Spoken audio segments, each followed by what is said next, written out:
This is the story of a little tow rag called James Higginson, 20 years old. He systematically beat his girlfriend's two pet cats to death. They were called Tiggy and Sushi.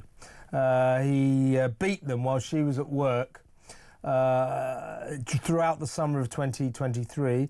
There was a third cat that he was in the process of beating to death, which was luckily seized by the rspca and taken to the vets with a very swollen face in the nick of time. Now, the guy's girlfriend, she was extremely upset by what he did, and so her name is Caitlin Morley. So she sort of reported him, and the authorities and the police and the RSPCA went to great lengths to pursue this case, to their credit, to the extent they exhumed these two cats to check how the injuries they'd received, and apparently he'd been beating them with a blunt instrument. The neighbours could hear him while he was torturing these poor animals, shouting, "How do you like that, you little bitch?" to some poor little cat. So he goes into court this week, Bournemouth Crown Court.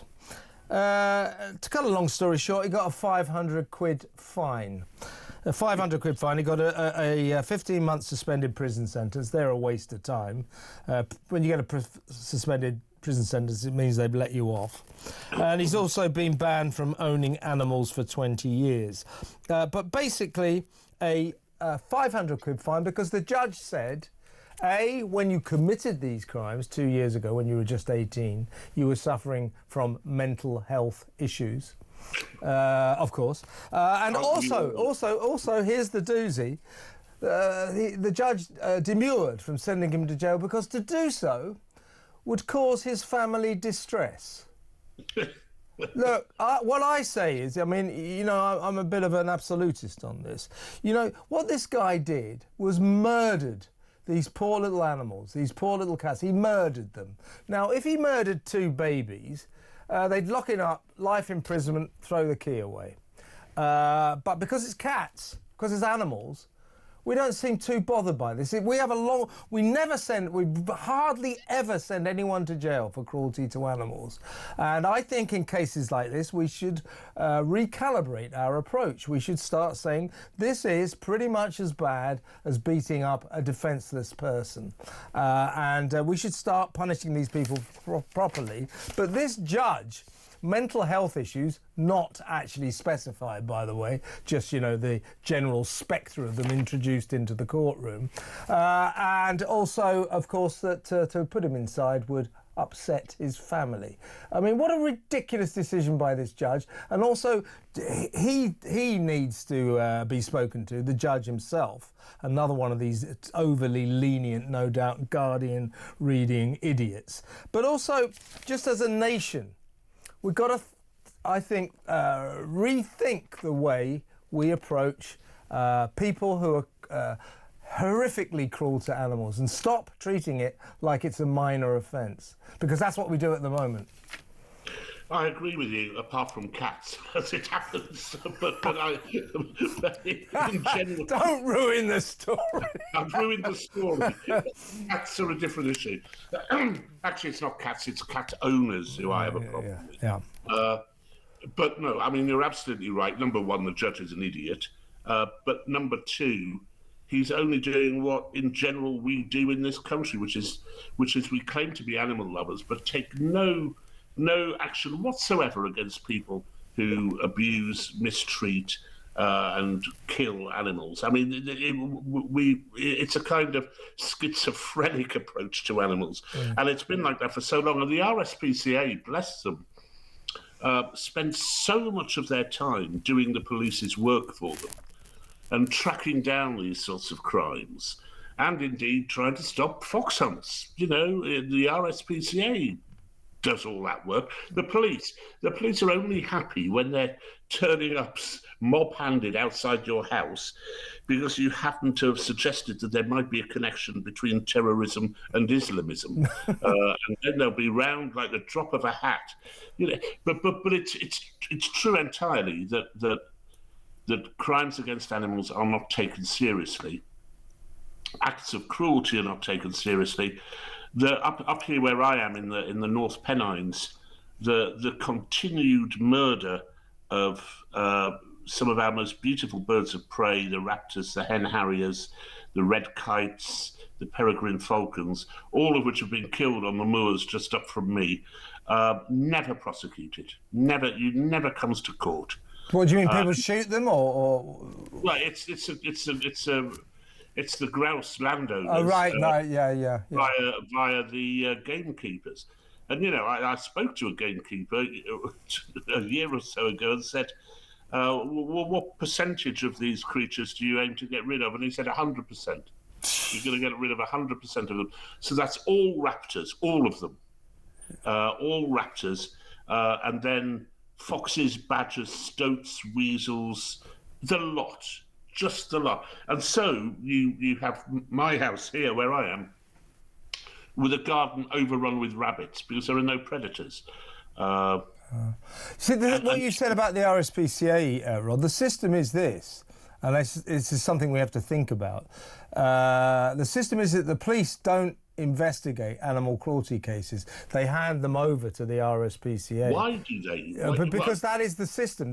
So animal cruelty cases. I know it's rubbish, I think, but the RSPCA handle all animal cruelty cases and prosecute them in court, and I think they're rather overrun with this. And again, it's an indication that we don't treat cruelty to animals, sometimes egregious cruelty, like we're talking about here. We don't treat it seriously. Oh, that's not worth wasting the police's time with. And here's another thing about this guy, this awful toe rag, this little James Higginson. He's got 3 other convictions involving 6 separate offences, and one of them was beating up his girlfriend. Domestic violence against his girlfriend, the poor girl who owns the cats. Now, I'll tell you about this guy, James Higginson. He will offend again, and the next time, his next violence offence, I'll tell you, will probably not be animals. It won't be his girlfriend. It will be much, much more serious. Yeah. No, I'm sure that's right. And this kind of leniency gets us into trouble further down the line every day. Quite clearly, you know, he's a wrong 'un. It is wrong, of course, to label people simply, you know, we're all better than our worst possible act. But Mr. Higginson, whatever his name Higginson, is, James Higginson, has committed so many foul acts that I think we can pretty much put a finger on him, can't we? You know, we know what he's like. And you're right, there's also a link between people who abuse animals and people who abuse human beings. The more likely you are, if you've abused an animal, the more likely it is that you're going to abuse a human being as well. So there is that connection there too. Yeah. And so we've got to get all these things into a row, and we get them all wrong. We've got to take animal cruelty far more seriously. We've got to be less lenient in our courts, and somehow judges have got to get it into their heads. Magistrates and judges have got to remember that they are there to protect the public. They are not there to look after the sensibilities of a criminal's family. You know, that's the other thing which comes up time and time again. They are there to protect us, not to look after the perpetrator. Yeah, and you're so right in this case. This guy Higginson, he should have definitely been banged up and told by the judge there's a pattern of behaviour developing here, and I'm going to send you to jail to make you reflect on what you've been doing. Yeah, I don't know that it would have worked. But look, it's worth a try, Rod. It's a lot better solution to the Higginson problem than just saying, here's a 500 quid fine, go and hug your mum and cry outside court, which is what he did. He collapsed with relief onto a bollard and was photographed in the papers today, weeping away with sheer relief. Well, look, if we think that prison isn't the answer, and sometimes it isn't the answer, then make what they do meaningful and fitting the crime. So, for example, maybe he should do, 400 hours unpaid work for the RSPCA and begin to learn, or for Battersea Dogs Home, or for something like that. Start imposing sentences which have a meaning to the defendant, as well as having some retributional effect as well. Yeah. I can give you now the name of the judge, the recorder, Patrick Mason. This was last Friday. So this is what he told this bloke Higginson, who used a blunt instrument, apparently, to systematically beat these poor little things to death. The neighbours could hear them screaming in agony and him shouting at them, calling them stupid little bitches and things like that. So the recorder, Patrick Mason, said, "You should be ashamed of yourself." He said, "Everybody who has a pet knows that it should be a source of pleasure to us. You should be thoroughly ashamed of yourself for doing something like that." What an absolute idiot. I bet he's a public school boy. Yeah, oh yeah.